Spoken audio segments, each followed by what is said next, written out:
آج سے پہلے تشدد کے ذریعے زبان کھلوانے کے ماہر کسی شخص سے میرا کبھی واسطہ نہیں پڑا. کہیں میں اس عقوبت آمیز آزمودہ ہتھ کنڈوں کے سامنے بے بس ہو کر زبان کھولنے پر مجبور نہ ہو جاؤں.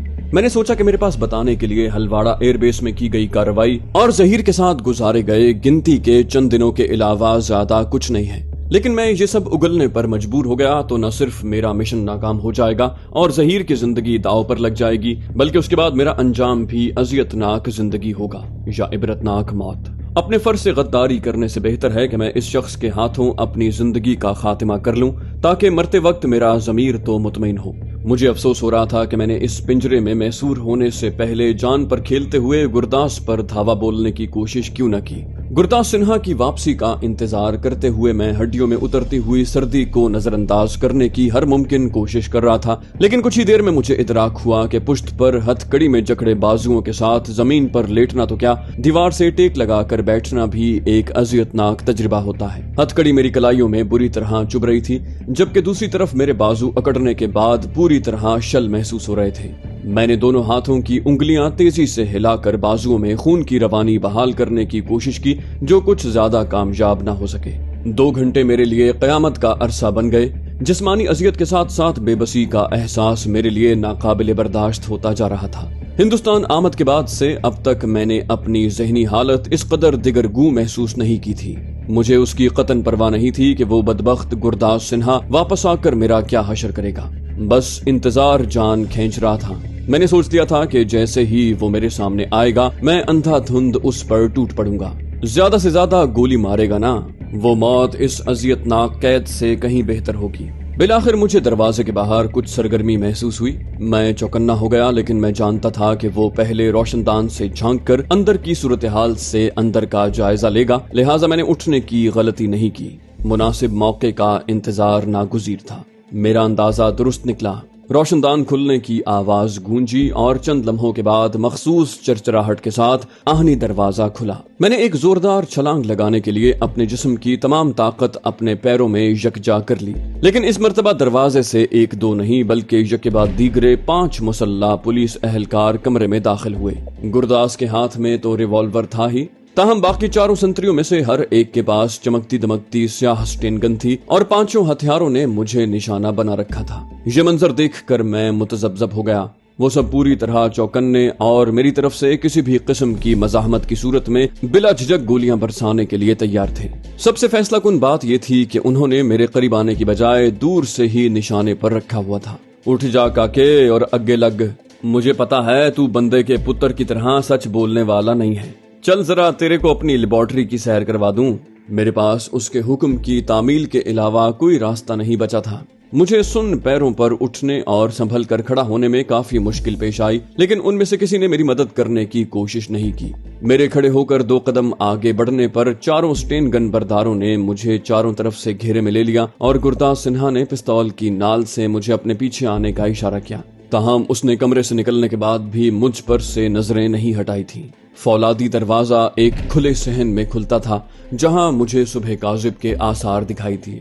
بند کمرے سے کھلی جگہ قدم رکھتے ہی کڑاکے کی سردی نے جھرجھری لینے پر مجبور کر دیا، لیکن میرے پاس موسم کی شدت پر غور کرنے کی مہلت نہیں تھی.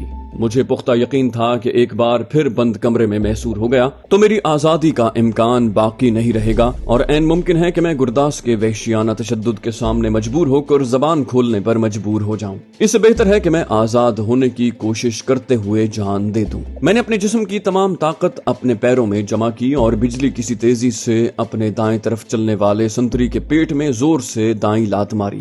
میں نے اس کے ہاتھ سے سٹین گن چھوٹتے اور اسے جھٹکا کھا کر دیوار سے ٹکراتے دیکھا، لیکن میرے پاس اس کی حالت جانچنے کا وقت نہیں تھا. میں نے بایاں پاؤں زمین پر ٹکتے ہی اپنے عقب میں چلنے والے سٹین گن بردار کو کک لگائی. میری لات اس کے بازو پر ٹکرائی جس سے وہ لڑکھڑا گیا، تاہم وہ فوراً ہی سنبھل گیا. اس سے پہلے کہ میں مزید کچھ کر پاتا میری کھوپڑی کے عقبی حصے پر قیامت ٹوٹ پڑی اور میری آنکھوں کے سامنے اچانک اندھیرا چھا گیا. درد اتنا شدید تھا کہ مجھے لگا کہ کھوپڑی کے ٹکڑے ہو گئے ہوں گے. اس کے ساتھ میرا دماغ تاریکیوں میں ڈوبتا چلا گیا. یقین سے کہنا مشکل ہے کہ میں کتنی دیر ہوش و حواس سے بیگانہ رہا. البتہ پہلا احساس سر میں شدید درد کا تھا، جو غالباً میرے ہوش میں آنے کی بنیادی وجہ بھی تھا. میرے منہ سے بے ساختہ کر راہ نکل گئی. میں نے آنکھیں کھولیں تو سب کچھ دھندلا دکھائی دیا، لیکن رفتہ رفتہ منظر واضح ہو گیا۔ اس دوران میں میرا ذہن صورتحال سمجھنے کے قابل ہو گیا تھا۔ میں نے 4 اسٹین گنوں اور ایک ریوالور کے نشانے پر ہونے کے باوجود مزاحمت کر کے فرار ہونے کی کوشش کی تھی، لیکن میں ناکام رہا۔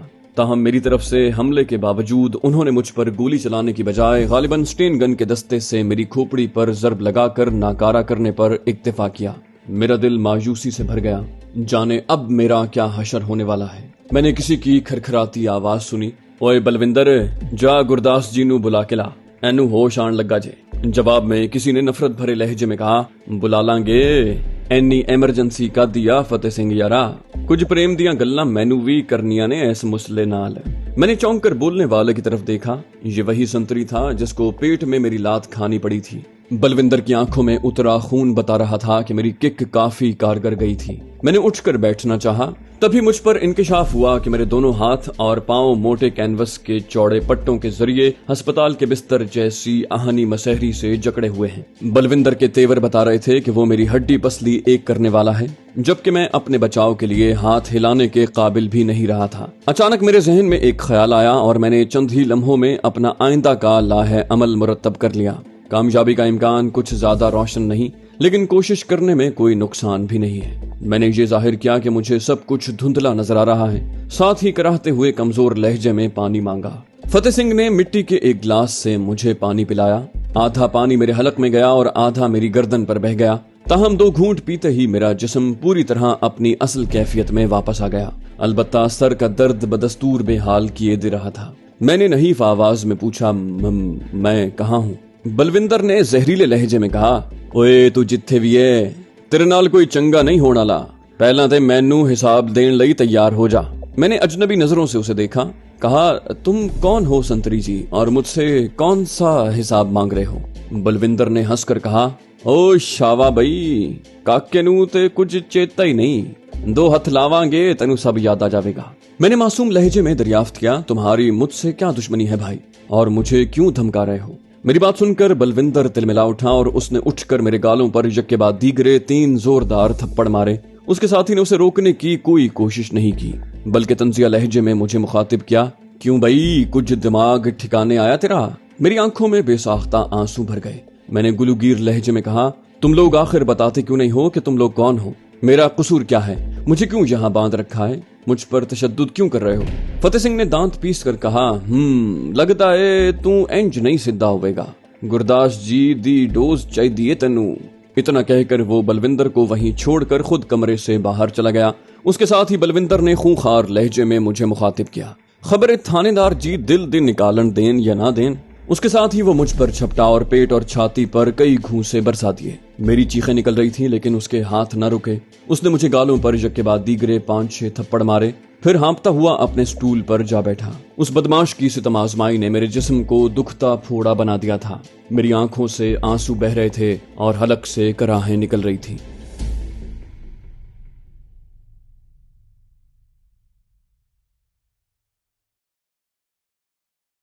تو دوستو، یہ تھی ہماری آج کی ایپیسوڈ۔ امید کرتے ہیں آپ کو ہماری کہانی پسند آئی ہوگی۔ جانے سے پہلے اس ویڈیو کو لائک کیجئے اور شیئر کرنا مت بھولیے۔ کامنٹ کر کے ہمیں بتائیے کہ آپ کو ہماری ویڈیو کیسی لگی، اور اگر ابھی تک آپ نے اس چینل کو سبسکرائب نہیں کیا تو اسے سبسکرائب کیجئے اور بیل آئیکن دبا کر آل نوٹیفیکیشنز آن کر لیجئے۔